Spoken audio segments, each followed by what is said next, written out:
Hello, everyone. More and more news continue to come in from all kinds of sources about the latest prisoner exchange, including statements about the exchange by various politicians, starting with President Joe Biden, other people who participated, etc. So, Associated Press has a really good article with just the stripped down bare bones about the exchange. It talks about who was included, and there's one part that really surprised me. So it doesn't surprise me that it included some of the American prisoners. It does not surprise me that it included some foreign nationals. What does surprise me, however, is that the exchange included some Russian dissidents, and not just that included Russian dissidents in general. I applaud anybody who resists Putin for the right reasons. These, however, were followers of Navalny, and we talked about Navalny at length, that for all the portrayal of him as a hero, as a resistance to Putin, he was actually a rather nasty character and not a particularly good dissident. So personally, I would have spent that energy, that power of persuasion to free some worthier individuals, rather than the followers of a homophobic nationalist who hung out with Russian factions of the fascist party. U.S. National Security Advisor Jake Sullivan says that there is no link between Russia and U.S. prisoner swap and the war in Ukraine. And that is a bit of an absolute. I can understand what he meant, but I don't think the statement is accurate. What he was basically trying to point out is that any negotiations regarding these long-term prisoners, right, take place, at least attempt to take place, separately, kind of on a separate railroad track from any conversation about the war in Ukraine. And I can understand why that is the approach. That is totally understandable. It's complicated. Both items are complicated. And so, yes, it would be helpful if it were possible to keep them completely separate. However, while it would be helpful, I don't think it is entirely possible. And this is where I disagree with Sullivan.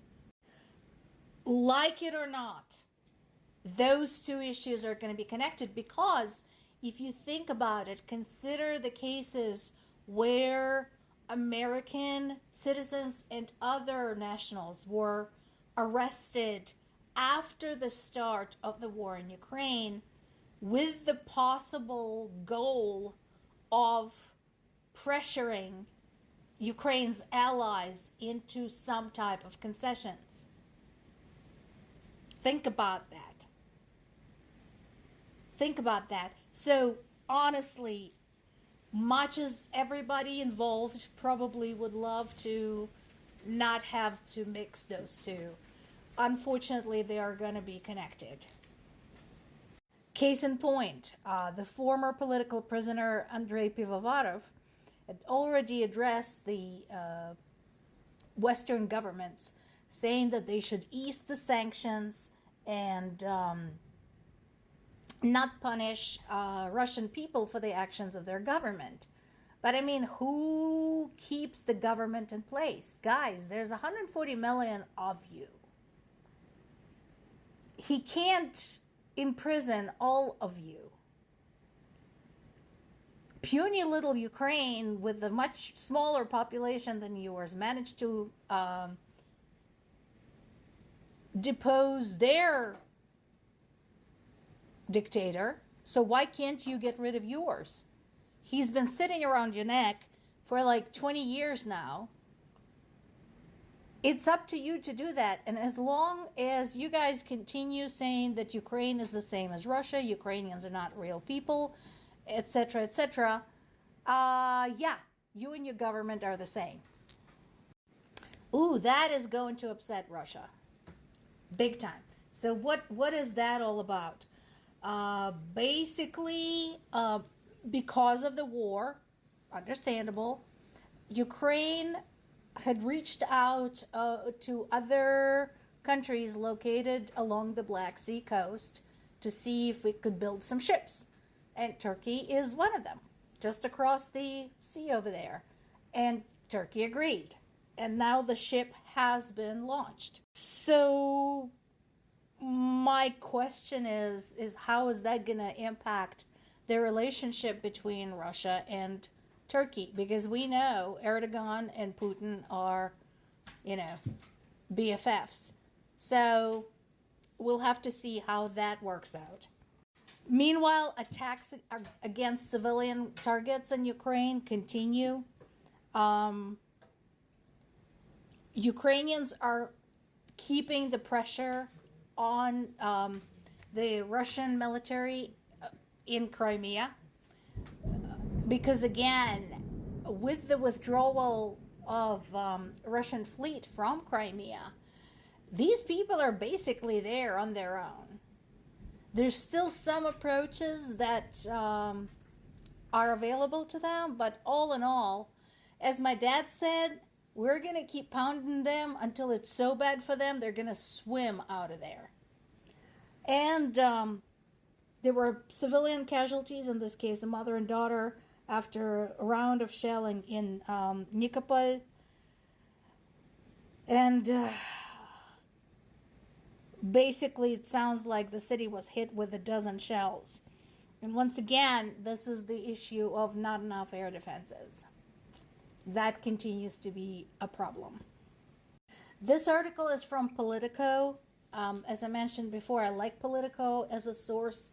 They do a lot of really good investigative reporting, and they're very good about presenting facts. They're doing their best not to sound biased. It doesn't always work, but at least they're trying. I like the opening here. The best way to describe Ukrainian morale right now is that it is flickering. That is absolutely true. This is something I often ask my parents about. And yeah, because it is a back and forth constantly, and also because situation on the ground does not necessarily change just because Ukrainian military had a success somewhere else. Because A, we have a very long front line. We talked about this multiple times. And we have large areas affected, even if they're not invaded. Areas being shelled, being bombed, etc. So, good article. Pop over, read the whole thing, because it talks more about the sentiments among Ukrainians themselves. Now, somebody accused EU of being lazy when it comes to providing aid to Ukraine. So I want to present a few snapshots from a really good summary.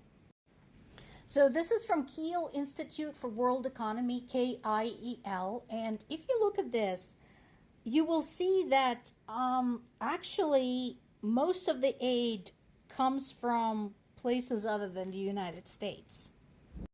This is allocations between January of 2022 and April of 2024. And again, you can see that US and Europe are on par, and in the last few months, October, December, January, March, April, EU was actually ahead when it comes to aid distribution. Allocated versus to be allocated, again, Europe is ahead. This is a breakdown by individual countries, and while US appears to be ahead, if you add up all of Europe, EU would be higher. And this is by percentage of GDP.